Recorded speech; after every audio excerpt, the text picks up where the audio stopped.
Hello friends, welcome back to my channel twisted कहानियां। मेरा नाम है कनिका। आज मैं आपके लिए एक बहुत ही इंटरेस्टिंग स्टोरी लेकर आई हूँ, लेकिन एक बहुत ही ज्यादा हैरान कर देने वाली स्टोरी लेकर आई हूँ। इस केस में आगे चलकर जो होगा, मुझे पूरा यकीन है कि उसको सुनकर आपको झटका लगने वाला है।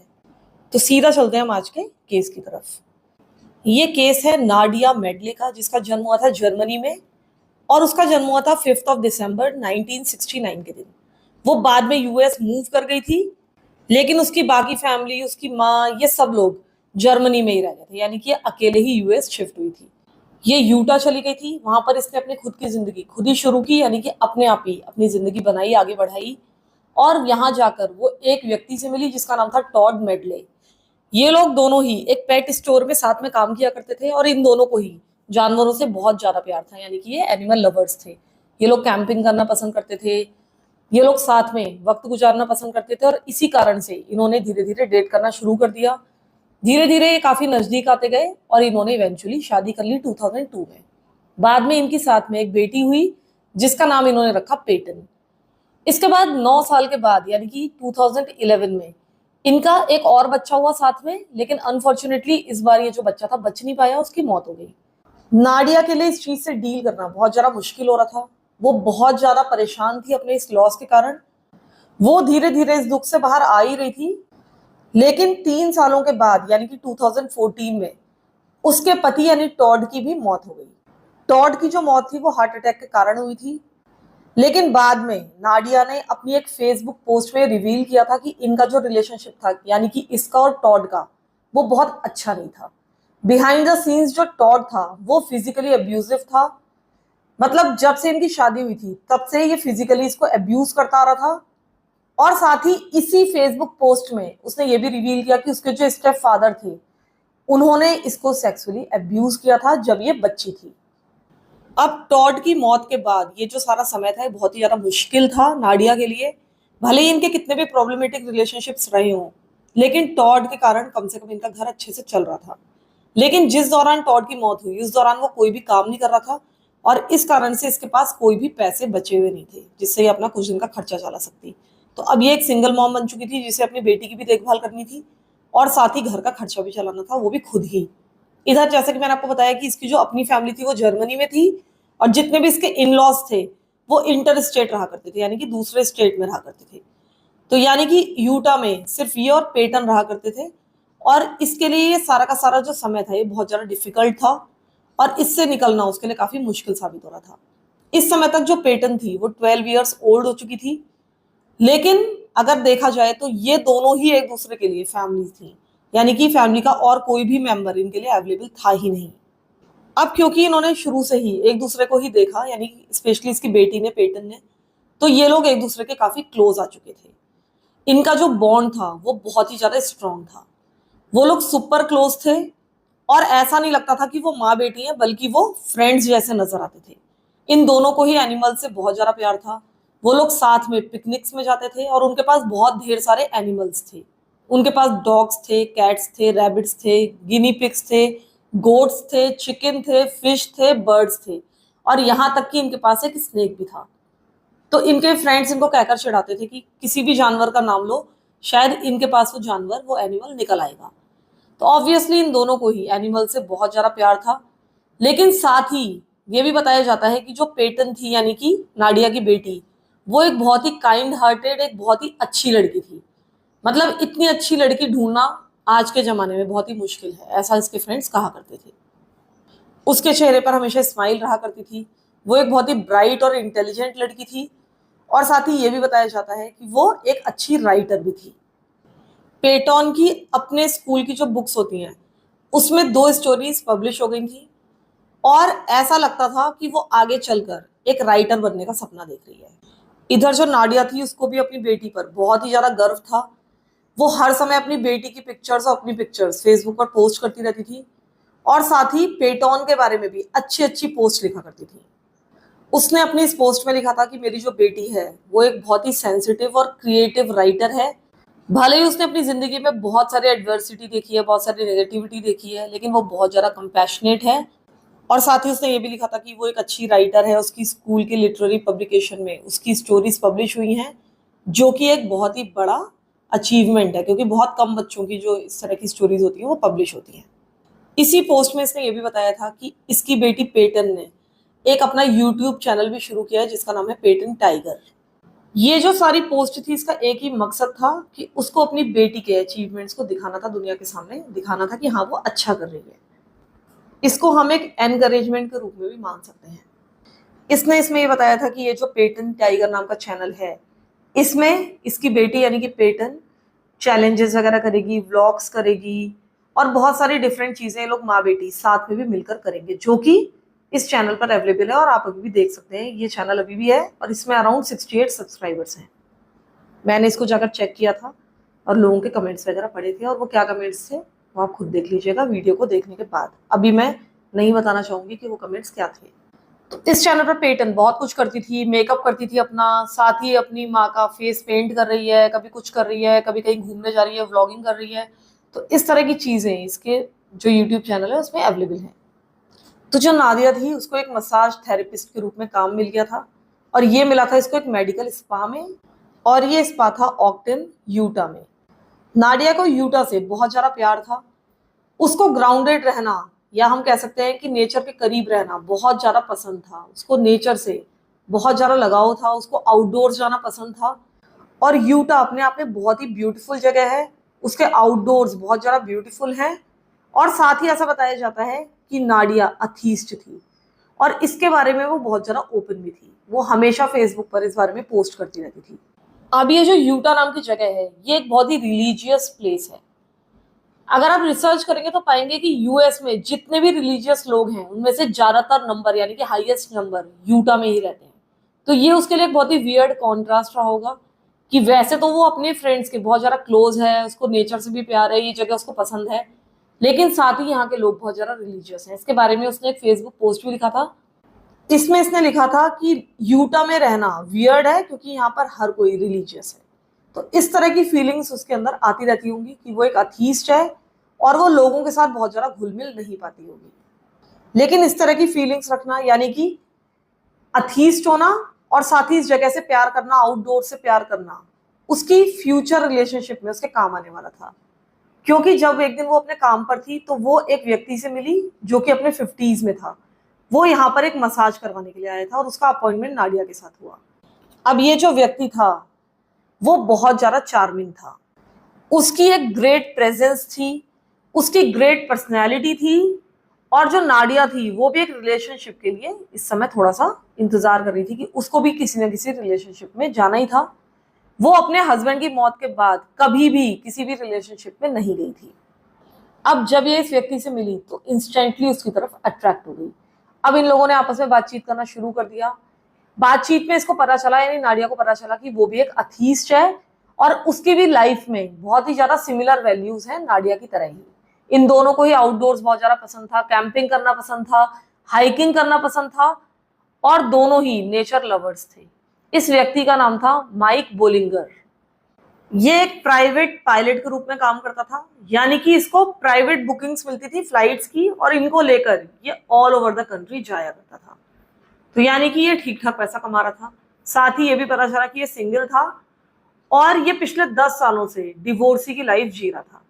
अब जब ये दोनों मिले यानी कि नाडिया और माइक, तो ये डेट करने लगे।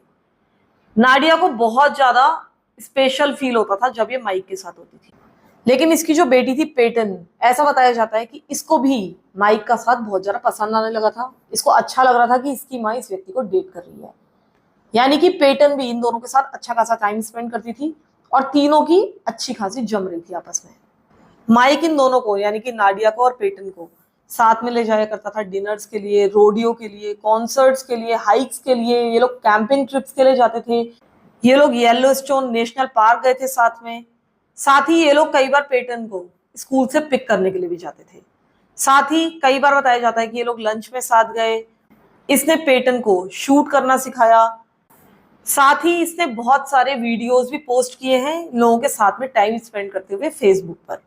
यहाँ पर ये लोग साथ में टाइम स्पेंड कर रहे हैं, एक दूसरे को मॉक कर रहे हैं, एक दूसरे को चिढ़ा रहे हैं, और ये सारे ही वीडियोस बहुत ही ज्यादा स्वीट हैं और बहुत ही अच्छे लगते हैं देखने में। ये भी बताया जाता है कि पेटन ने इसको धीरे धीरे डैड कहकर, फादर कहकर बुलाना शुरू कर दिया था, और फादर्स डे पर नाडिया ने एक पोस्ट भी किया था अपने फेसबुक पर, जहां पर इसने माइक की और पेटन की एक फोटो पोस्ट की थी फेसबुक पर, और उसमें उसने कैप्शन लिखा था, happy Father's Day to all the real dads out there, those who inspire those kids who are there for their families, who take the time to make a difference. तो इस तरह की पोस्ट इसने Facebook पर की थी, यानी कि ये माइक को बहुत ही ज्यादा प्यार करने लगी थी, इससे ये पता चलता है। ये अपने रिलेशनशिप को दुनिया के सामने लाना चाहती थी, एक तरह से शो ऑफ कर रही थी कि वाकई में इसकी जिंदगी में कोई ऐसा व्यक्ति है जो कि उसके पिता की जगह ले सकता है। ऐसा लगता है कि माइक के साथ बहुत ज्यादा खुश थी। साथ ही इसने फेसबुक पर एक और पोस्ट की थी जिसमें लिखा था, behind a lot of great kids is a step parent who stepped up, stepped in and gave a shit. तो इस तरह की पोस्ट ये लगातार कर रही थी, ये लगातार अपना प्यार माइक के प्रति दिखा रही थी। और साथ ही ऐसा बताया जाता है कि जो नाडिया के फ्रेंड्स थे वो भी नाडिया के लिए बहुत ज्यादा एक्साइटेड थे कि फाइनली उसको एक अच्छा आदमी मिल गया अपनी जिंदगी में जो कि उसकी बेटी का भी ध्यान रख लेगा। ऐसा बताया जाता है कि जब माइक नाडिया की जिंदगी में आया था तो वो बहुत ज्यादा खुश रहने लगी थी, हर समय स्माइल करती रहती थी, और ऐसा लग रहा था कि वो अपने सारे दुख भूल चुकी है, वो एक बहुत ही हैप्पी पर्सन बन चुकी थी। साथ ही ये भी बताया जाता है कि ये नाडिया का बहुत ज्यादा ध्यान रखता था, वो हमेशा उसको बाहर लेकर जाता था, जहां भी जरूरत पड़ती थी हमेशा उसके साथ खड़ा दिखता था, उसको डिनर्स पर लेकर जाता था। जैसे कि मैंने आपको पहले भी बताया कि ये लोग साथ में बहुत ज्यादा घूमते फिरते थे। पेटन के प्रति भी ये बहुत ज्यादा प्रोटेक्टिव था, ऐसा बताया जाता है। इसकी फ्रेंड्स कहती थी पेटन की कि ये तुम्हें स्पॉइल कर रहा है, तुम्हें बिगाड़ रहा है, तुम्हारी सारी इच्छाएं पूरी कर रहा है। तो इस तरह के हंसी मजाक इनके बीच में चलते रहते थे। हर समय इनके फेसबुक पोस्ट पर कोई ना कोई पिक्चर पड़ी होती थी जिसमें किसी रोडियो में, किसी कॉन्सर्ट में, किसी हाइक पर जा रहे होते थे। हर समय ये अपनी जिंदगी के अच्छे अच्छे मोमेंट्स पोस्ट करते रहते थे। ऐसा लग रहा था कि फाइनली इनकी जिंदगी पूरी तरह से अच्छी हो गई है और परफेक्ट हो गई है। अब इनको डेट करते करते करीब 1 साल हो चुका था और सब कुछ बहुत अच्छा चल रहा था, लेकिन उसके बाद इनके रिलेशनशिप में एक पहली प्रॉब्लम आई। ये प्रॉब्लम तब आई जबकि नाडिया ने एक दिन माइक का एक पे चेक देखा। उसने पाया कि सिर्फ उसी महीने के लिए उसने $10,000 अर्न किए थे, जो कि अपने आप में एक बहुत बड़ा अमाउंट था, कम से कम उस समय के लिए तो काफी बड़ा अमाउंट था। अब वो एक सिंगल मॉम थी, उसको अपना खर्चा चलाना भी मुश्किल पड़ रहा था, तो उसने कई बार इससे यानी माइक से कहा था कि थोड़ा बहुत खर्चा वो भी उठाया करे। अब क्योंकि माइक बहुत सारा समय इनके साथ गुजारता था तो इसको लगता था कि इसको इसकी थोड़ी बहुत मदद करनी चाहिए। अब ये सही था या गलत था ये मैं नहीं कहना चाहती, लेकिन जो भी था ऐसा कहीं ना कहीं नाडिया चाहती थी। लेकिन इधर जो माइक था वो करीब 10 सालों से अकेला रह रहा था। उसने कोई भी फाइनेंशियल चीजें हैंडल नहीं की थी किसी और के लिए, स्पेशली केवल अपना ही खर्चा उठा रहा था। तो इन चीजों में शायद वो इन्वॉल्व नहीं होना चाहता था। उसको लग रहा था कि चीजें बहुत ज्यादा जल्दी जल्दी मूव कर रही हैं, पता नहीं उसे इतनी जल्दी आगे बढ़ना चाहिए या नहीं बढ़ना चाहिए।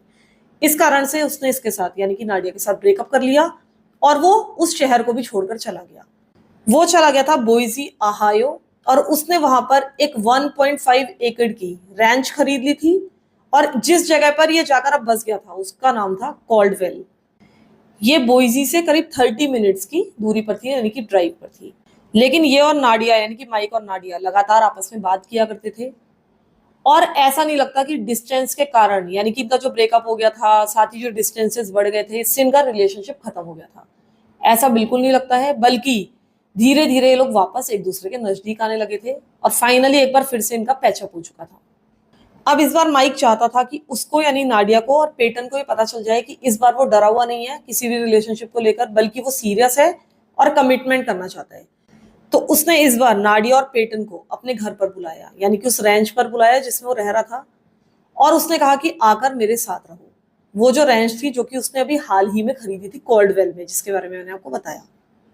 इसने इन लोगों को बताया कि यहाँ पर बहुत सारी ओपन फील्ड्स हैं हॉर्सेस के लिए, यहाँ पर अच्छी खासी दौड़ने की जगह है, जितने भी इनके डॉग्स हैं, रैबिट्स हैं, जितने भी एनिमल्स हैं यानी कि पेटन के और नाडिया के, ये सब यहाँ पर आ सकते हैं और यहाँ पर रह सकते हैं। तो जब ये सारी चीजें नाडिया को पता चली तो वो बहुत ज्यादा खुश थी। उसने अपने एक फ्रेंड को टेक्स्ट किया और उसमें लिखा कि उसने मुझे कहा, यानी कि माइक ने मुझे कहा कि सेपरेशन से वो बहुत ज्यादा बुरा फील कर रहा है, उसे बिल्कुल भी अच्छा नहीं लगा, और देखा जाए तो ये हम दोनों के लिए ही बहुत ही हार्ड टाइम था, हम दोनों ही एक दूसरे के बिना बिल्कुल भी खुश नहीं है। इसके अलावा उसने बताया कि मैं इन सारी चीजों के लिए बहुत ज्यादा एक्साइटेड हूँ, यानी कि वापस जाके उसके पास रहने के लिए, उस रेंच में जाकर रहने के लिए। और साथ ही इसने ये भी बताया कि उसने पेटन को और मुझे बुलाया है अपने साथ मूव इन करने के लिए। इसने इन सारी चीजों के बारे में फेसबुक पर पोस्ट किया उसमें उसने लिखा कि ओके फोक्स, मैं आपको एक न्यूज देना चाहती हूँ कि माइक ने मुझे और पेटन को अपने साथ बोइजी बुलाया है उसके साथ रहने के लिए। अब उसकी जो नई जॉब है वो स्टेबल है, वो वहां पर सेटल हो गया है और हम भी शायद वहीं जाकर सेटल हो जाएंगे। बाद में इसने एक और फेसबुक पोस्ट किया, उसमें उसने लिखा कि वी आर मूविंग, हम यहाँ से जा रहे हैं, हमें हमारा एक नया घर मिल गया है, माइक, पेटन और साथ में मैं, हम तीनों ही एक साथ मूव इन कर रहे हैं और बॉयजी हम आ रहे हैं, हमारा इंतजार करो। उसने कहा कि मेरा जो फेसबुक अकाउंट है थोड़े समय के लिए ऑन रहेगा और यहाँ पर आप लोग मुझे कमेंट वगैरह कर सकते हैं, लेकिन हो सकता है कि मैं बाद में बहुत ज्यादा फेसबुक ना चला पाऊँ। इसके बाद मई 2017 में नाडिया और पेटन ने अपना सारा का सारा सामान पैक किया और वो कॉल्डवेल की उस रेंच में रहने के लिए चले गए माइक के साथ। साथ ही वो अपने सारे के सारे एनिमल्स को भी टो करके वहीं ले गए थे। जैसे ही ये लोग इस नई जगह पर पहुंचे यानी कि रेंच में पहुंचे, तो नाडिया को तुरंत ही उस जगह से प्यार हो गया था, क्योंकि वो एक ट्रू नेचर लवर थी और किसी भी नेचर लवर का वो जगह एक सपना हो सकती थी। हर जगह वहां पर वाइल्ड फ्लावर्स खिले हुए थे, हर जगह पेड़ पौधे थे, ओपन स्पेसेस थे, फील्ड्स थे और साथ ही इनके जानवरों के लिए भी रहने की अच्छी खासी जगह थी। यहाँ आने के बाद पेटन ने कुछ वीडियोस भी बनाए, उनको पोस्ट भी किया, वो सारी जगह दिखा रही थी कि यहाँ पर क्या क्या जगह हैं, किस तरह की फील्ड्स हैं, किस तरह से वहां पर चिकन्स रहेंगे, कहाँ पर डॉग्स रहेंगे, कहाँ पर शेड है। तो ये सारी चीजें वो इन वीडियोस में दिखा रही थी और बहुत ज्यादा एक्साइटेड थी कि अब उसको कहीं ना कहीं इस रिलेशनशिप में एक सिक्योरिटी मिल चुकी है और अब वो अपने दो बेस्ट फ्रेंड्स यानी कि उसकी माँ और उसके शायद वुड भी पिता उनके साथ रहने वाली है। तो उसके लिए वो बहुत ज्यादा खुश थी और साथ ही नाडिया भी बहुत ज्यादा एक्साइटेड थी, क्योंकि उसको पता था कि अब वो ज्यादातर समय घर पर बिताएगी और इस प्रॉपर्टी को डेकोरेट करेगी। फिलहाल उसको काम पर नहीं जाना था। इसने अपनी फ्रेंड्स को भी सब कुछ बताया था कि अब फिलहाल मैं बिल्कुल भी स्ट्रेस में नहीं हूँ, मैं बहुत ज़्यादा खुश हूँ। हम फेंसेस बना रहे हैं, हम पेन्स बना रहे हैं, कूप्स बना रहे हैं, रैबिट्स हर जगह भाग रहे हैं। उसने बताया कि मैं अपना सारा पेन, सारा स्ट्रेस पीछे छोड़ कर आई हूँ। उसके लिए यूटा ही आज तक बिल्कुल परफेक्ट रहा था, लेकिन अब जब से वो इस नई जगह पर आई थी, वो नई जगह उसको और ज्यादा परफेक्ट लगने लगी थी। अब आता है 9 जून 2017 का दिन और उस दिन माइक अपने किसी काम से कहीं बाहर गया हुआ था। उस दिन नाडिया को यूटा जाना था क्योंकि उसने कुछ हॉर्सेस खरीदे थे जो कि उसको रेंच में लेकर आने थे, वहां पर इनको इन हॉर्सेस को रखना था। लेकिन उस दिन यानी कि 9 जून 2017 के दिन ये यूटा उस सेलर के पास पहुंची ही नहीं और सेलर ने कई बार इसको कॉल करने की कोशिश की, उससे कांटेक्ट करने की कोशिश की, लेकिन नाडिया ने उसके कोई फोन आंसर नहीं किए और ना ही उसने इसको कॉल बैक किया। इसने अब फेसबुक पर कुछ भी पोस्ट करना बंद कर दिया था। हालांकि इससे पहले ये बहुत जल्दी जल्दी फेसबुक पर पोस्ट करती थी। साथ ही इसके जो भी फ्रेंड्स मैसेजेस कर रहे थे, फैमिली वाले मैसेजेस कर रहे थे, इन सबको रिस्पॉन्ड करना भी इसने बंद कर दिया था। माइक के जितने भी फ्रेंड्स और फैमिली मेंबर्स थे, उन्हें भी माइक के कॉल्स आने, मैसेजेस आने पूरी तरह से बंद हो गए थे और साथ ही जो पेटन थी वो भी पूरी तरह से अब साइलेंट हो चुकी थी। जो इसकी फ्रेंड थी यानी कि पेटन की बेस्ट फ्रेंड जिसका नाम था बेथनी, उसने लास्ट टाइम पेटन से बात की थी 8 जून को और ये और बेथनी यानी पेटन और बेथनी ये हर दिन आपस में बात किया करते थे। तो अब जब बेथनी की कुछ दिनों तक बात नहीं हुई तो वो बहुत ज्यादा कंसर्न्ड हो गई और इसने पेटन की माँ को भी मैसेज किया कि पेटन के साथ कुछ प्रॉब्लम है क्या, पेटन की तबीयत ठीक है या नहीं है। लेकिन नाडिया ने भी उसके मैसेजेस का कभी भी रिप्लाई नहीं किया। इधर पेटन की एक और अच्छी फ्रेंड थी जिसका नाम था सिडनी, उसकी भी पेटन से 6 जून के बाद कोई भी बातचीत नहीं हुई थी। हालांकि ये लोग भी जल्दी जल्दी आपस में बात करते रहते थे, लेकिन धीरे धीरे अब समय गुजरता जा रहा था, किसी को भी पेटन की कोई भी खबर नहीं मिल रही थी और ये लोग अब उसके लिए काफी ज्यादा चिंतित होने लगे थे। अब इसकी इस फ्रेंड की मदर ने फाइनली काउंटी शेरिफ के ऑफिस में फोन कर दिया। इन्होंने पुलिस वालों से कहा कि आप लोग जाकर एक वेलफेयर चेक करके आए इनके घर जाकर कि वहां पर सब कुछ ठीक है या नहीं है, क्योंकि उनकी कोई भी खबर हमको नहीं मिल रही है। उस समय तक करीब 10 डेज हो चुके थे जबकि इनकी कोई भी खबर किसी को नहीं मिली थी। तो अब 19 जून 2017 के दिन ये जो शेरिफ डिपार्टमेंट के लोग थे ये कॉल्डवेल रेंच पर पहुंचे, यानी उसी रेंच पर पहुंचे जहां पर ये लोग रह रहे थे। जैसे ये लोग वहां पर पहुंचे इनको एक बहुत ही तेज दुर्गंध आई, इस तरह की दुर्गंध जिससे पता चल जाता है कि यहाँ पर कुछ ना कुछ बहुत गलत हुआ है। जैसे जैसे लोग प्रॉपर्टी के नजदीक आते हैं, जो डेप्यूटी थे वो नोटिस करते हैं कि जो स्मेल है वो शेड के काफी पास से आ रही है, यानी कि जैसे जैसे वो शेड के पास जा रहे हैं वैसे वैसे स्मेल बढ़ती जा रही है। इसके अलावा वहां पर बहुत सारी मक्खियां उड़ रही थी। मतलब एक तरह से मक्खियों का हम कह सकते हैं कि पूरा का पूरा झुंड था जो वहां पर छाया हुआ था।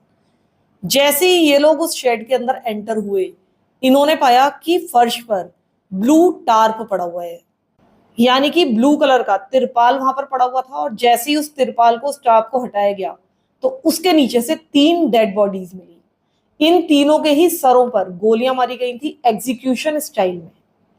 ऐसा लग रहा था कि ये बॉडीज कम से कम वहां पर 1 या 2 हफ्तों से पड़ी हुई हैं, क्योंकि उस समय गर्मियों के दिन चल रहे थे, जुलाई चल रहा था और बहुत ही ज्यादा गर्मी थी। और वो जो बॉडीज थी सबकी सब एनक्लोज शेड में पड़ी हुई थी, तो वो बुरी तरीके से डीकम्पोज हो चुकी थी। यहां तक कि उन बॉडीज को पहचानना भी मुश्किल था कि वो किसकी बॉडीज थी। ऐसा माना जा रहा था कि ये 3 डेड बॉडीज उन्हीं 3 लोगों की होंगी जो कि इस प्रॉपर्टी में रहा करते थे, यानी कि 47 years old Nadia, 14 years old Peyton और 60 ईयर्स ओल्ड माइक। इसके अलावा इस फार्म हाउस पर, या हम कह सकते हैं कि इस रेंच पर, मल्टीपल डेड एनिमल्स भी मिले। जो तीनों डॉग्स थे वो भी शेड के अंदर ही मरे पड़े थे, इनको भी सरों पर एग्जीक्यूशन स्टाइल में गोली मारी गई थी। इसके अलावा बहुत सारी बर्ड्स, कैट, चिकन्स, ये सब भी मरे हुए इसी के अंदर पाए गए, यानी कि रैंच के अंदर पाए गए। और ये सब के सब स्टारवेशन के कारण मरे थे, यानी कि भूखमरी के कारण मरे थे। इसके बाद करीब करीब 2 हफ्ते लगे इन बॉडीज को डेंटल रिकॉर्ड से पहचानने में। लेकिन जब इनको आइडेंटिफाई किया गया तो पता चला कि ये डेड बॉडीज है नाडिया की, साथ ही पेटन की। लेकिन जो थर्ड बॉडी है वो असल में माइक की बॉडी नहीं थी, वो थी 56 ईयर्स ओल्ड शेरिल बेकर की। अगर हम शेरिल बेकर की बात करें तो इनका जन्म हुआ था 6 सितंबर 1960 में, और इनका जन्म हुआ था डेट्रॉइट मिशिगन में। इवेंचुअली 1984 में ग्रेजुएशन करने के बाद ये यूटा शिफ्ट कर गई थी। यहाँ पर आने के बाद इन्होंने ज्वाइन किया Utah schools for the deaf and the blind, और यहाँ पर इन्होंने 32 ईयर्स तक काम किया। ये बच्चों को पढ़ाती थी, ऐसे बच्चों को जिनको सुनने में प्रॉब्लम हो, देखने में प्रॉब्लम हो, इस तरह के बच्चों की इन्होंने बहुत ही ज्यादा मदद की। जो यहाँ की सुप्रिटेंडेंट है वो बताती हैं कि इन्होंने इन बच्चों के लिए बहुत कुछ किया। इन्होंने बहुत सारे बच्चों की लाइफ को पॉजिटिवली इम्पैक्ट किया। ये अपने बच्चों के लिए बहुत ज्यादा डिवोटेड थी, और अपने बच्चों की मदद करने के लिए ये कई बार किसी भी हद से गुजरने के लिए तैयार हो जाती थी। ये किसी भी जरूरतमंद बच्चे की मदद करती थी। साथ ही ये लगातार स्कूल के लिए ग्रांट्स लेकर आती थी। कई सारे इनके जो क्लासरूम्स हैं, यानी कि इस स्कूल के जो क्लासरूम्स हैं वो इन्हीं की लाई हुई ग्रांट से बने हैं। तो लगातार ये मदद लाती थी स्कूल के लिए, और खुद भी जितनी मदद हो सकती थी इनकी करती थी। ऐसा बताया जाता है कि ये बहुत ही कंपैशनेट थी, और ये इनकी हर चीज में झलकता था। जिस तरह का करियर इन्होंने चुना लोगों की मदद करने वाला, ये भी इसका एक एग्जाम्पल था। साथ ही ये स्कूल टीचर एसोसिएशन की प्रेसिडेंट थी, और एज अ प्रेसिडेंट इन्होंने स्कूल के लिए बहुत कुछ किया। कई बार इन मीटिंग्स के दौरान ये क्रोशेट लेकर आती थी, यानी कि क्रोशिया लेकर आती थी, और वहां पर बैठकर स्कार्फ्स बुनती रहती थी। और उसके बाद मजाक में कहती थी कि मीटिंग बहुत अच्छी रही क्योंकि मैंने इतने स्कार्फ्स पूरे कर लिए, यानी कि बुन लिए। यानी कि मीटिंग्स काफी अच्छी और लंबी रही। वो एक बहुत अच्छी रीडर थी। उनको आउटडोर्स में जाना बहुत ज्यादा पसंद था, और साथ ही वो बहुत ज्यादा क्रिएटिव और आर्टिस्टिक थी, और काफी जेंटल महिला थी। जब वो अपने पहले और इकलौते पति से मिली थी, यानी कि उन्होंने एक ही शादी की थी, तब वो अपने 50s में थी। यानी कि इन्होंने 50s में आते आते तक भी शादी नहीं की थी। एक बार ये अलास्का से वापस एक फ्लाइट में यूटा लौट रही थी, तब वो एक व्यक्ति के बगल में बैठी जो कि अपने 50s में था। तब ये उस व्यक्ति से मिली। उसके बाद इनके बीच में बातचीत होने लगी। इनके बीच में बहुत सारी चीजें कॉमन थी। इनको एक दूसरे का साथ अच्छा लगा, इन्होंने डेट करना शुरू कर दिया था। ये लोग साथ में कैंपिंग करने जाते थे, हाइकिंग करने जाते थे, आउटडोर्स घूमने जाते थे, ट्रैवलिंग करते थे, हॉर्सबैक राइडिंग करते थे। और इस तरह से इनका जो साथ था एक दूसरे के साथ, वो बहुत ज्यादा बढ़ता चला गया। ऐसा बताया जाता है कि शेरिल हिंदुइज्म की प्रैक्टिस भी करने लगी थी। वो श्री गणेशा टेम्पल अटेंड करती थी यूटा में, और साथ ही हिंदू धर्म को काफी मानने लगी थी। जिस जिरार्ड नाम के व्यक्ति को ये डेट कर रही थी, उसने भी धीरे धीरे हिंदुइज्म को प्रैक्टिस करना शुरू कर दिया था। पूरी तरह से तो नहीं, लेकिन ऐसा लगता है कि शायद शेरिल को खुश करने के लिए या उसको अच्छा लगे इसके कारण उसने इनके साथ टेम्पल्स में जाना शुरू कर दिया था। वो संस्कृत भी सीखने लगा था। हालांकि देखा जाए तो वो एलडीएस या मोर्मन चर्च का मेंबर था, लेकिन उसने एक तरह से हिंदुइज्म को एम्ब्रेस कर लिया था।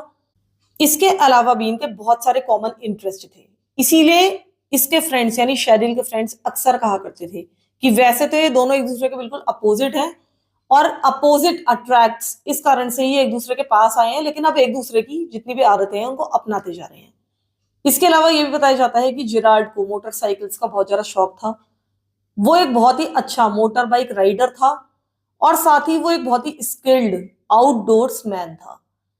वो टूर ग्रुप्स चलाया करता था, यानी कि लोगों को टूर पर लेकर जाया करता था और छोटे छोटे ग्रुप्स को लेकर वो बाहर जाया करता था। इसके अलावा वो हंटिंग के लिए जाता था और ऑब्वियसली जब वो हंटिंग के लिए जाता था तो वो अपनी गन्स लेकर जाता था साथ में, लेकिन जब वो ये सारी गन्स लेकर अपने घर वापस लौटता था तो शेरिल को ये गन्स बिल्कुल भी पसंद नहीं आती थी। वो उस कमरे से बाहर निकल जाती थी जहां पर बैठकर वो अपनी गन्स को साफ करता था। शेरिल एक मेडिटेशन ग्रुप का भी हिस्सा थी। उसका इन गन्स वगैरह में, हंटिंग वगैरह में कोई भी इंटरेस्ट नहीं था, लेकिन उसके बाद भी इनकी बात आगे बढ़ती चली गई और इवेंचुअली 2010 में इन लोगों ने शादी कर ली। ऐसा बताया जाता है कि शेरिल ने अपनी जो वेडिंग ड्रेस थी वो खुद बनाई थी, क्योंकि वो एक बहुत ही स्किल्ड आर्टिस्टिक महिला थी, वो बहुत ज्यादा क्रिएटिव थी। इसके बाद करीब 4 दशकों तक उसने अब डेफ और ब्लाइंड स्कूल में काम कर लिया था। फाइनली उसने वो नौकरी छोड़ दी और उसके बाद उसने ग्रीनवुड चार्टर स्कूल में नौकरी करना शुरू कर दिया। यहाँ पर वो एज अ आर्ट टीचर काम कर रही थी। शेरिल के एक फ्रेंड ने बताया कि जब शेरिल ने शादी की थी तो हमको काफी झटका लगा था, क्योंकि इतनी लेट आकर उसने जिंदगी में शादी की, लेकिन शादी के बाद वो बहुत ज्यादा कंटेंट, बहुत ज्यादा हैप्पी नजर आती थी और इसी कारण से हम भी उसके लिए बहुत ज्यादा खुश थे। इन लोगों ने बाद में ऑडगन ऊटा में एक घर ले लिया था और यहीं पर वो जिराल्ड के साथ रह रही थी। लेकिन मई 2017 में उसने इस घर को गिरवी रखकर एक और लोन लिया और उसने कॉल्डवेल आइडाहो में एक रैंच खरीदी थी। अब ये जो जिराल्ड था यानी कि इसका हस्बैंड, इसने कोई भी फाइनेंशियली इसको हेल्प नहीं की थी इस रैंच को खरीदने के लिए, तो इसीलिए शेरिल ने अकेले ही इस प्रॉपर्टी को खरीदा था और अपने नाम पर खरीदा था। इसने इस घर को अपने एक रिटायरमेंट होम के रूप में खरीदा था, यानी कि जब वो रिटायर हो जाएगी तो वो और जेराल्ड वहां पर जाकर कभी कभी रहा करेंगे या हो सकता है कि वहीं पर सेटल हो जाए। वैसे अगर देखा जाए तो वो वहां पर सेटल होने का ही सपना देख रही थी। उसको वहां का पीसफुल इन्वायरमेंट बहुत ही अच्छा लगता था और उसे ऐसा लगता था कि ये जो प्रॉपर्टी है यहाँ जाकर एक दूसरे के साथ ये लोग बहुत अच्छा समय बिताएंगे। ये जो प्रॉपर्टी थी ये करीब 1.5 एकड़ की थी। इस रैंच के ऊपर एक शेड भी था और शेरिल ने प्लान किया था कि ये जो शेड है इसको एक आर्ट स्टूडियो में वो बदल देगी। 6 जून 2017 उसका उस स्कूल में आखिरी दिन था, यानी कि इसके बाद वो अपने नए स्कूल से भी रिटायर होने वाली थी और इसके लिए वो बहुत ज्यादा एक्साइटेड थी, क्योंकि अब उसकी जिंदगी का नया फेज या हम कह सकते हैं नया चैप्टर शुरू होने वाला था। लेकिन अनफॉर्चुनेटली ये कभी भी अपनी जिंदगी के नए फेज को एंजॉय नहीं कर पाई, उसको एक्सपीरियंस ही नहीं कर पाई। अब आप लोग सोच रहे होंगे कि नाडिया, पेटन और शेरिल ये आपस में कनेक्टेड कैसे हैं, लेकिन ये लोग अच्छी तरीके से आपस में कनेक्टेड थे। शेरिल के हस्बैंड का पूरा नाम था जिराल्ड माइकल बुलिंगर, यानी कि माइक। जब माइक से इसकी शादी को यानी शेरिल की शादी को 5 साल पूरे हो चुके थे, तब माइक नाम का ये व्यक्ति नाडिया से मिला और तब से ही उसने एक डबल लाइफ जीनी शुरू कर दी थी। अब ये दोनों ही महिलाओं को बेवकूफ बना रहा था। जिराल्ड या हम कह सकते हैं माइक बुलिंगर, इसका जन्म हुआ था 1957 में और इसकी जो फैमिली थी वो मर्मन थी। इसका जन्म हुआ था वायोमिंग में और यहीं पर इसकी फैमिली रहा करती थी, यहीं पर ये पला बड़ा था। जब ये 1976 में 19 ईयर्स ओल्ड था तब ये मनीला यानी कि फिलीपींस गया। ये वहां पर एक मिशन के लिए गया था, जो कि बेसिकली जितने भी मर्मन चर्च होते हैं उनके जो यंग डिवोटीज होते हैं उनका एक मिशन होता है। यहां पर जाकर या किसी भी मिशन में जाकर इनको सेवा करनी होती है, इस चर्च के बारे में या हम कह सकते हैं कि इस पंथ के बारे में इनको सीखना होता है और वहां पर अपनी सेवा देनी पड़ती है। ऐसा ही इसने भी किया। इसके बाद ये 1978 में वापस आया और इसने ब्रिंघम यंग यूनिवर्सिटी अटेंड की, जो कि आइडाहो में थी। ये एक मर्मन यूनिवर्सिटी और बहुत ज्यादा फेमस है। जब ये अपने फर्स्ट ईयर में ही था तो ये अपने एक फेलो स्टूडेंट से मिला जिसका नाम था जैकी गार्शिया। इन दोनों ने डेट करना शुरू कर दिया और जल्दी ही इन दोनों ने शादी कर ली। इन्होंने शादी की थी सॉल्ट लेक एलडीएस टेम्पल में। लेकिन जैकी को जल्दी ही पता चल गया था कि यह शादी एक गलती थी। अपनी शादी के पहले ही साल में इसने अपनी वाइफ के साथ मारपीट करना शुरू कर दिया था। इसको याद है कि ये जमीन पर पड़ी होती थी और ये इसको हिट करने के लिए इसके आसपास मंडराता रहता था। ये इसको बुरी तरीके से फिजिकली अब्यूज कर रहा था। ये लगातार जैकी को मैनिपुलेट करता था, उसके साथ चीटिंग करता था और लगातार उसको दबाव में रखता था। वो एक बहुत ही ज्यादा डिसऑनेस्ट पर्सन रहा था। जैकी बताती है कि अगर आप उसको रंगे हाथों भी पकड़ लेते तब भी वो मुंह पर झूठ बोल सकता था कि मैंने ऐसा कुछ नहीं किया। माइक बस इसका बॉस बनकर रहना चाहता था। इनके साथ में 2 बच्चे हुए। इनकी शादी के अगले 10 सालों में इसकी वाइफ बताती है कि उसने सब कुछ करने की कोशिश की, यहां तक कि उसने कपल्स काउंसलिंग भी करने की कोशिश की। इसने डोमेस्टिक वायलेंस हॉटलाइन में भी कई बार फोन किया। इन दोनों के ही पेरेंट्स को इसके बारे में बताया कि किस तरह का अब्यूज घर में चल रहा है और इसकी थेरेपी भी कराई गई, लेकिन किसी भी चीज ने काम नहीं किया। इसके बाद वो इनका जो एलडीएस चर्च था जो कि मोन्टाना में था, उसके प्रेसिडेंट से भी मिलने गई। उसने बताया कि किस तरीके से माइक मेरा अब्यूज कर रहा है। अब ये जो व्यक्ति था इनकी प्रेसिडेंट, ये माइक को तब से जानता था जबकि माइक एक छोटा बच्चा था। उसको विश्वास ही नहीं हो रहा था कि माइक इस तरह की हरकतें कर सकता है। लेकिन जो जैकी थी, अब उसको अपनी जान की भी चिंता थी। उसे पता था कि माइक उसके साथ कुछ भी कर सकता है। इवेंचुअली 10 साल की शादी के बाद चर्च ने इन लोगों को डिवोर्स दे दिया 1988 में। डिवोर्स के बाद एक दिन इनका छोटा बेटा माइक के घर से वापस लौटा और उसने बताया कि माइक ने उसकी पिटाई की है। तब जैकी ने माइक को फोन किया, उससे कहा कि मेरे पास बच्चों की सोल कस्टडी है और तुम्हें उनको मारने की, उनको डिसिप्लिन करने की कोई भी परमिशन नहीं है। उसने ना हाँ कहा ना कहा, लेकिन अगली बार जब बच्चे उसके घर से वापस आए तो उन्होंने बताया कि उनके पिता ने यानी कि माइक ने उनको बिठाया और उनको समझाया कि इस घर में जो कुछ भी होगा वो इसी घर में रहेगा, वो इस घर से बाहर नहीं जाना चाहिए। इसके बाद जैकी ने बच्चों से उसका मिलना जुलना बहुत ज्यादा लिमिटेड कर दिया था। वो बहुत समय तक सिंगल नहीं रहा। उसने जल्दी ही एक महिला से शादी कर ली थी जिसके साथ वो ऑलरेडी चीट कर रहा था, यानी कि अपनी वाइफ को चीट कर रहा था, उसी से शादी कर ली थी। लेकिन जल्दी ही उस महिला से भी इसकी शादी टूट गई, उसका रिलेशनशिप एंड हो गया, क्योंकि उसके बाद वो शेरिल से मिला, उसी शेरिल से जिसकी डेड बॉडी रेंच में मिली थी, आपको याद होगा। तो अब वो फ्लाइट के दौरान जबकि वो अलास्का से लौट रहा था, वो शेरिल से मिलता है, वो उसको डेट करना शुरू कर देता है और तब इसकी वाइफ को पता चल जाता है शेरिल के बारे में और तब वो इससे अपनी रिलेशनशिप खत्म कर लेती है। इधर शेरिल को इसकी दोनों ही बीवियों के बारे में कुछ भी पता नहीं था कि ये 2 बार शादी कर चुका है। ये शेरिल से अब शादी कर लेता है, 5 साल तक उसके साथ रहता है। उसके बाद 2015 में वो नाडिया से मिलता है और अब यहां से वो एक डबल लाइफ जीने लगता है, यानी कि नाडिया और उसकी बेटी के साथ वो एक बहुत अच्छा समय गुजारने लगता है, एक अच्छा पिता बन के दिखाने लगता है और अब इसकी डबल लाइफ शुरू हो जाती है। एक तरफ तो वो शेरिल के साथ हिंदू टेम्पल्स जा रहा था, संस्कृत सीख रहा था और इधर वो नाडिया को बता रहा था कि वो पूरी तरह से अथीस्ट है और बिल्कुल तुम्हारे जैसे ही मेरे व्यू है भगवान को लेकर, और इसी कारण से नाडिया ज्यादा इसके पास आई थी। वो इन दोनों ही महिलाओं का प्रिंस चार्मिंग बन के दिखाने की कोशिश कर रहा था। वो इन दोनों को ही बहुत ज्यादा स्पेशल फील कराता था। वो उनके साथ वो हर चीज करता था जो इन महिलाओं को पसंद थी, यानी कि हाइकिंग, कैंपिंग, हॉर्सबैक राइडिंग, या फिर ये दिखाना कि मैं नेचर से बहुत ज्यादा प्यार करता हूँ। इसके अलावा वो नाडिया को रोडियो लेकर जाता था, कॉन्सर्ट्स में लेकर जाता था, उसको पता था ये सारी चीजें इसको पसंद है। और साथ ही पेटन को भी वो ऐसे ट्रीट करता था जैसे कि वो उसकी खुद की बेटी हो, बिल्कुल प्रिंसेस वाला ट्रीटमेंट उसको देता था। दोनों ही महिलाओं को बिल्कुल भी अंदाजा नहीं था कि उनके साथ खेल खेला जा रहा है। वो सोच भी नहीं सकती थी कि इसकी जिंदगी में कोई दूसरी महिला हो सकती है, क्योंकि ये कभी भी अनफेथफुल लगा ही नहीं। कोई भी ऐसे साइन नहीं थे कि ये इनसे दूर जा रहा है, इनमें इंटरेस्ट कम हो रहा है, ऐसा कुछ भी नहीं था। वो हमेशा एक बहुत ही सपोर्टिव हस्बैंड रहा दोनों के लिए ही। मतलब नाडिया का तो वो हस्बैंड नहीं था, लेकिन एक बहुत ही सपोर्टिव बॉयफ्रेंड रहा। और शेरिल के लिए वो एक ऐसा सपोर्टिव हस्बैंड रहा जिसके पास हमेशा उसके लिए समय होता था, हमेशा अपने इन लॉज से मिलने के लिए उनके घर जाया करता था, अपनी फैमिली को हॉलीडेज पर ले जाया करता था, आउटडोर ट्रिप्स पर ही दोनों जाया करते थे और अपने फ्रेंड्स के साथ भी ये दोनों इधर उधर जाया करते थे। और सेम यही ट्रीटमेंट वो नाडिया को भी दे रहा था।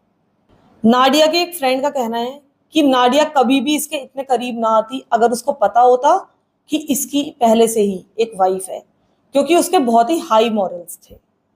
नाडिया का जो ब्रदर इन लॉ था मार्क मेडले, उसने भी कहा कि मुझे पूरा यकीन है कि इसको शेरिल के बारे में कुछ भी पता नहीं था। उसको अंदाजा भी नहीं था कि माइक की पहले शादी हो चुकी है। यहाँ तक कि जब ये न्यूज सामने आई कि इस रेंच के ऊपर से 3 बॉडीज मिली हैं और ये बॉडीज एक माइक की वाइफ की हैं, एक उसकी गर्लफ्रेंड और गर्लफ्रेंड की बेटी की हैं, तो किसी को विश्वास ही नहीं हुआ था। यहाँ तक कि नाडिया की एक फ्रेंड उस न्यूज आउटलेट के पास गई जिसने एक खबर छापी थी इस तरह की कि यहाँ पर उसकी वाइफ और गर्लफ्रेंड की बॉडीज मिली हैं। उनसे कहा कि तुमने गलत खबर छापी है और माइक की शादी नहीं हुई थी, वो मैरिड नहीं था। यानी कि लोगों को बिल्कुल यकीन ही नहीं था कि माइक ऐसा कुछ कर भी सकता है। हालांकि नाडिया ने अपने कुछ फ्रेंड्स को ये बोला था कि ये चीज मुझे बहुत ही अजीब लगती है कि कभी भी वो मेरे घर में नहीं रुकता है, वो हमेशा शाम के समय या रात के समय मेरे घर से चला जाता है। ये बात बहुत ही अजीब है। इसकी जो फ्रेंड्स थी इन्होंने कहा कि ये पिछले 10 सालों से किसी भी रिलेशनशिप में नहीं रहा है, हो सकता है कि इसको ऑकवर्ड लगता हो, इसको अपने ही घर में ज्यादा ठीक लगता हो, कंफर्टेबल लगता हो, इसी कारण से ये इतना ज्यादा घुल मिल नहीं पा रहा है और ये कोई बहुत अजीब सी बात नहीं है। साथ ही इन लोगों ने ये भी कहा कि ये चीज अप्रोप्रिएट है क्योंकि नाडिया की एक बेटी भी है और शायद इसी कारण से वो घर में नहीं रुकता होगा कि किसी को भी ऐसा ना लगे कि इसके कुछ गलत इंटेंशंस हैं। अब जैसे कि मैंने आपको बताया कि नाडिया हर जगह फेसबुक पर पोस्ट करती रहती थी इसके बारे में, अपने रिलेशनशिप के बारे में। साथ ही पेटन भी बहुत ज्यादा फेसबुक पर पोस्ट करती रहती थी, उसका नाम डालती रहती थी। लेकिन ये बात बहुत ही अजीब है कि किसी ने भी इस चीज को नोटिस नहीं किया था कि ये माइक है जो कि ऑलरेडी मैरिड है। इधर जो माइक नाम का ये व्यक्ति था, इसका कोई भी फेसबुक अकाउंट नहीं था, वो कभी भी फेसबुक यूज नहीं करता था। और साथ ही शेरिल का भी कोई फेसबुक अकाउंट नहीं था और कोई भी फेसबुक पेज नहीं था। इन जितनी भी पोस्ट थी इनमें वो सिर्फ माइक को टैग किया करते थे। अब माइक का कोई फेसबुक अकाउंट तो था नहीं और पूरा नाम भी उसका टैग नहीं होता था, तो केवल माइक वहां पर आप टैग देख सकते हैं, अभी भी वो फेसबुक अकाउंट एक्टिव है। अब ये बहुत ही अजीब सी बात है कि कभी भी माइक पर किसी का भी ध्यान नहीं गया, ना किसी फ्रेंड का, ना फ्रेंड ऑफ फ्रेंड का, ना किसी म्यूचुअल फ्रेंड का, ना किसी फ्रेंड ऑफ अ रिलेटिव का। किसी ने भी नाडिया की ये पोस्ट फेसबुक पर नहीं देखी और शेरिल को इस बारे में इन्फॉर्म नहीं किया। और अजीब सी बात इसलिए ज्यादा है क्योंकि ये एक ही टाउन में रहते थे और सिर्फ 8 मील या हम कह सकते हैं 13 किलोमीटर की दूरी पर इन लोगों का घर था। उसके बाद भी इन लोगों को एक दूसरे के बारे में कुछ पता नहीं चला। इस केस में एक बहुत ही अजीब सी बात यह है कि पता नहीं क्या सोचकर माइक ने इन लोगों को कॉल्डवेल रेंच में मूव करने का सोचा। जैसा कि मैंने आपको बताया कि शेरिल ने जो रेंच थी ये अपने पैसों से खरीदी थी, इसमें माइक ने उसकी कोई भी हेल्प नहीं की थी। वो इसको अपने एक रिटायरमेंट प्लान के रूप में ले रही थी। उसमें जो शेड बनी हुई थी उसमें उसको अपना आर्ट स्टूडियो बनाना था। लेकिन इधर जो माइक नाम का ये व्यक्ति था ये अपनी गर्लफ्रेंड यानी नाडिया और उसकी बेटी पेटन को यहां पर ले आया था, पता नहीं क्या सोचकर। जिस दिन शेरिल ने इस रैंच को खरीदा था यानी कि परचेज डे पर ही, जिस दिन ये रजिस्ट्री हुई थी, एग्जैक्ट उसी दिन ये जो माइक नाम का बेवकूफ आदमी था, सन की आदमी था, ये नाडिया और पेटन को इस रैंच पर लेकर आ गया था।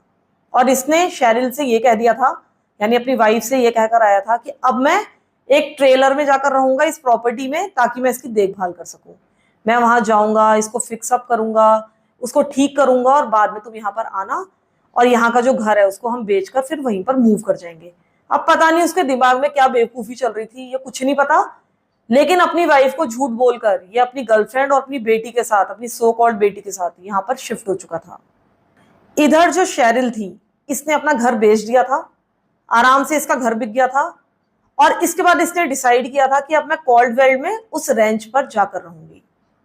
शेरिल ने जो अपना आखिरी दिन था स्कूल में यानी कि 6 जून 2017, वो दिन आराम से बिताया। अब वो रिटायर हो गई थी, अब उसके पास बहुत सारा पैसा भी था और समय भी था। अब वो ये सोचने लगी कि मेरे पास इतना सारा समय है, मैं यहाँ पर रहकर क्या करूंगी। फिलहाल उसके घर की भी बात हो गई थी, वो भी बिकने ही वाला था, केवल रजिस्ट्री होनी बाकी थी। तो उसे ऐसा लगा कि मैं जाती हूँ, रेंच पर जाती हूँ, अपने वंडरफुल हस्बैंड को सरप्राइज करती हूँ। वो प्रॉपर्टी पर रहकर वहां की देखभाल कर रहा है, अकेला रह रहा है, परेशान हो रहा है। मैं वहां पर जाकर उसको विजिट करूंगी, उसको सरप्राइज करूंगी, वो मुझे देखकर बहुत ज्यादा खुश हो जाएगा और हो सकता है कि उसकी प्लानिंग हो कि उसके बाद वो भी वहीं पर रहेगी। ये भी एक बहुत ही आश्चर्य की बात है कि उसने अभी तक उस प्रॉपर्टी को अपनी आंखों से नहीं देखा था। यानी कि उसने सिर्फ पिक्चर्स में देखा था, रजिस्ट्री हो चुकी थी, माइक देखकर आ गया था, लेकिन उसने खुद यानी शेरिल ने खुद नहीं देखा था। तो इसीलिए वो और ज्यादा एक्साइटेड थी, ना सिर्फ अपने पति को सरप्राइज देने के लिए बल्कि जो घर उसने खरीदा था उसको देखने के लिए भी। अब इसके 2 दिनों के बाद यानी 8 ऑफ जून 2017 के दिन अब ये उस घर में पहुंचती है, यानी कि उस प्रॉपर्टी में पहुंचती है। यही वो आखिरी दिन था जिस दिन पेटन या नाडिया ने किसी से भी बातचीत की थी। इसके बाद पेटन और नाडिया ने भी किसी से बात नहीं की। अब ये जो शेरिल नाम की महिला थी, ये 5 आवर्स की ड्राइव करके कॉल्डवेल पहुंचती है, यानी कि अपनी रेंच पर पहुंचती है। और उसके बाद हमें कोई आइडिया नहीं है कि वहां पर क्या हुआ होगा। ऐसा माना जाता है कि जब वो वहां पर पहुंची होगी तो वो बहुत ज्यादा कंफ्यूज हो गई होगी। उसने देखा होगा कि वहां पर बहुत सारे एनिमल्स घूम रहे हैं, चिकन कूप बने हुए हैं, रैबिट्स वगैरह वहां पर भाग रहे हैं, और वहां पर एक फुल्ली फंक्शनिंग होम चल रहा है, एक गाड़ी खड़ी हुई है ड्राइववे पर। उसने ये सारी चीजें देख ली होंगी और उसको बहुत ही अजीब लगा होगा, क्योंकि इसकी तो उसने उम्मीद ही नहीं की होगी। शायद उसने ये सोचा हो कि माइक ने ये सारी तैयारियां उसके लिए की हैं ताकि उसको सरप्राइज कर पाए। इसके बाद वो खुशी खुशी दरवाजे की तरफ बढ़ी होगी अंदर जाने के लिए, और तब उसको नाडिया और पेटन वहां पर दिखे होंगे। और तब उसको रियलाइज हुआ होगा कि जो वो सोच रही थी वैसा नहीं हुआ है। डिटेक्टिव्स मानते हैं कि जिस समय इसकी नाडिया से और पेटन से मुलाकात हुई होगी, वो लोग आपस में बातचीत कर रहे होंगे, उस समय माइक वहां पर मौजूद नहीं होगा। और जब इन्होंने आपस में बातचीत की होगी तो उनको समझ में आ गया होगा कि माइक इन दोनों को ही बेवकूफ बना रहा है। जब बाद में माइक उस प्रॉपर्टी में वापस पहुंचा और उसने पाया कि ये दोनों महिलाएं आपस में मिल चुकी हैं और उसकी सीक्रेट लाइफ पूरी तरह से उजागर हो चुकी है, तो उसने उन तीनों ही महिलाओं का मर्डर कर दिया, उनके सिर पर गोली मारकर। ऐसा माना जाता है कि इन तीनों ही महिलाओं ने इसको कन्फ्रंट किया होगा, इनके बीच में लड़ाई झगड़ा हुआ होगा, लेकिन इनके बीच में बहुत ज्यादा स्ट्रगल नहीं हुआ। अब इनके बीच में स्ट्रगल क्यों नहीं हुआ, इसके लिए डिटेक्टिव्स की एक और थ्योरी है। वो ये मानते हैं कि जब ये नाडिया और पेटन के साथ उस दिन उस प्रॉपर्टी पर मौजूद था, यानी कि बाहर नहीं था, ये वहीं मौजूद था, तब इसने शेरिल की गाड़ी को आते हुए देखा और तब ये समझ गया था कि इसकी पूरी सीक्रेट लाइफ अब खत्म होने वाली है। और तब इसने एक किनारे पर ले जाकर कुछ बहला फुसलाकर इनको एक किनारे ले जाकर इन दोनों के ही सिर पर गोली मारकर इनकी हत्या कर दी, और बाद में अपनी वाइफ शेरिल की भी हत्या कर दी। लेकिन ये ट्रेजेडी कैसे हुई, वहां पर असल में क्या हुआ था, इसका पता हमें कभी भी नहीं चल पाएगा। जब ये बॉडीज वहां से मिली थी 19 ऑफ जून को, यानी कि घटना से 10-11 दिनों के बाद, तब तक माइक को वहां से भागे हुए काफी समय हो चुका था। अब पुलिस वालों ने इसकी टाइमलाइन को निकालना शुरू किया कि इसने मर्डर्स के बाद क्या किया। तो ये माना जाता है कि उसने मर्डर्स किए सैटरडे के दिन। उसके बाद 10 ऑफ जून को वो नेबरिंग टाउन में पहुंचा जो कि थी नाम्पा। वो वहां से करीब 10 किलोमीटर या करीब 16 माइल्स की दूरी पर है। वहां पर जाकर उसने कैजुअली अपना ब्रेकफास्ट खाया। उसके बाद वो वहां से ऑक्टन ऊटा गया। वहां से उसने शेरिल की कार को पिकअप किया जो कि थी एक 2007 फोर्ड फोकस कार। उसने वो डीलर के यहाँ से उठाई थी जो कि सर्विसिंग के लिए गई थी। उसके बाद उसने अपना पिकअप ट्रक कहीं पर छोड़ दिया यूटा में, और अब इसी गाड़ी से वो आगे बढ़ा। इसके बाद 11 ऑफ जून को उसको सर्विलेंस फुटेज में देखा जा सकता है नेशनल फॉरेस्ट व्योमिंग में एंटर होते हुए।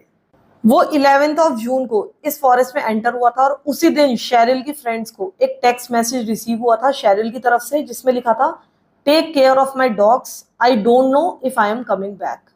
यानी कि उसको कहीं ना कहीं अपनी वाइफ शेरिल के डॉग्स की चिंता थी, उसके बारे में इसने इसकी फ्रेंड्स को मैसेज कर दिया था। और उस समय तक तो किसी को पता ही नहीं था कि शेरिल के साथ क्या हुआ है, वो कहाँ गई है। ये सब कुछ तो उसके भी करीब 8-9 दिन के बाद इसकी फ्रेंड्स को पता चला था कि उसकी मौत हो गई है। जब उसकी फ्रेंड को एक टेक्स्ट मैसेज मिला था तो उसने इस बारे में ज्यादा नहीं सोचा। उसको ऐसा लगा कि हो सकता है कि ये दोनों यानी शेरिल और माइक किसी बैक पैकिंग ट्रिप पर चले गए हों, जो कि ये अक्सर करते रहते थे। अब माइक ने इस मैसेज को भेजा, ये तो क्लियर है, लेकिन बहुत ज्यादा कंफ्यूजिंग भी है, क्योंकि वैसे तो इसने इतने सारे एनिमल्स को वहां पर मरने के लिए छोड़ दिया, यानी कि रैंच में मरने के लिए छोड़ दिया, लेकिन उसको शेरिल के डॉग की बहुत ज्यादा चिंता थी। ये भी मुझे लगता है कि हो सकता है कि वो इस डॉग के साथ इतने सालों से रह रहा था, सेम घर में ये रह रहे थे। हो सकता है कि उसको इस डॉग से कुछ स्पेशल प्यार हो, एक्स्ट्रा प्यार हो, और इसी कारण से चाहता हो कि इस तरह से इस डॉग की मौत ना हो। उस दिन के बाद से यानी कि 11 ऑफ जून 2017 के बाद से माइक की कोई भी खबर नहीं मिली है। उसको लास्ट टाइम उसी सीसीटीवी कैमरा में देखा गया था जिसमें वो इस नेशनल पार्क के अंदर एंटर करता हुआ दिखाई पड़ रहा है।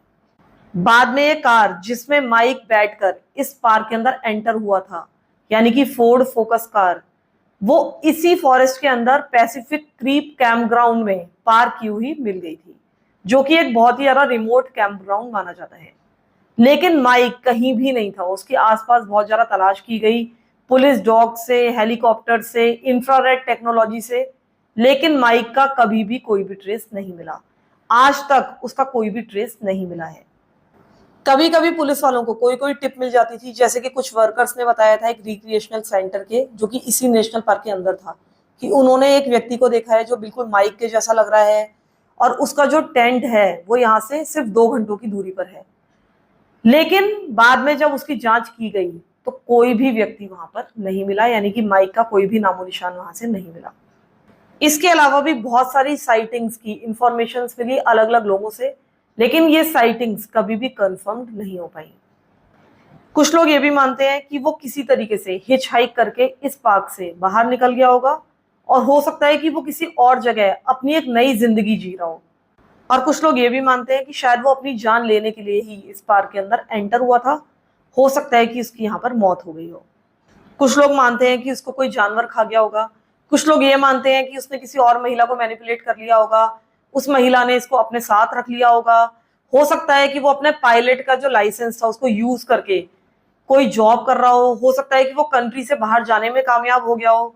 लेकिन ये सारी चीजें कभी भी वेरीफाई नहीं हो पाई।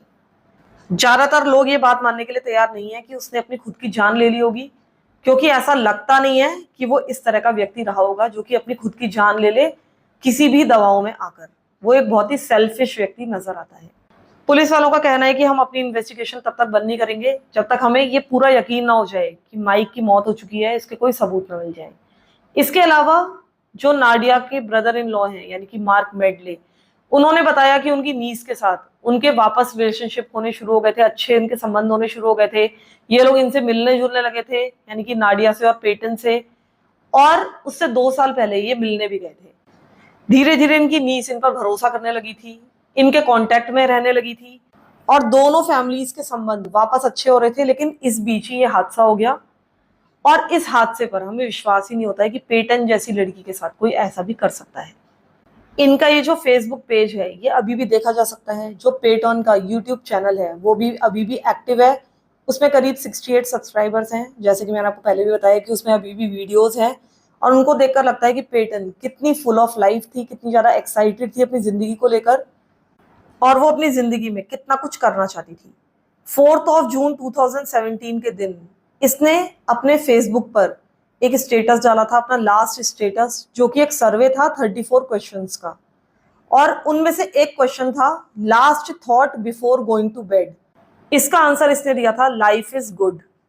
क्वेश्चन नंबर 25 था are you where you want to be in life, तो इसने आंसर दिया था यस। अपने लास्ट यूट्यूब वीडियो में पेटन सबको एनकरेज करती है कि हमको वही करना चाहिए जिसको करने में हमको खुशी मिलती है, और इंतजार नहीं करना चाहिए कि कल क्या होगा, आगे क्या होने वाला है। इसको लेकर हमको दुखी नहीं होना चाहिए, बल्कि जो कुछ आज है उसमें हमको खुश रहना चाहिए।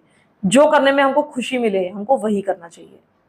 उसने ये भी कहा कि हमको ऐसे जीना चाहिए जैसे कि हमारी मौत कल ही होने वाली हो, बजाय ये सोच के कि अभी हम 20 साल तक और जीने वाले हैं।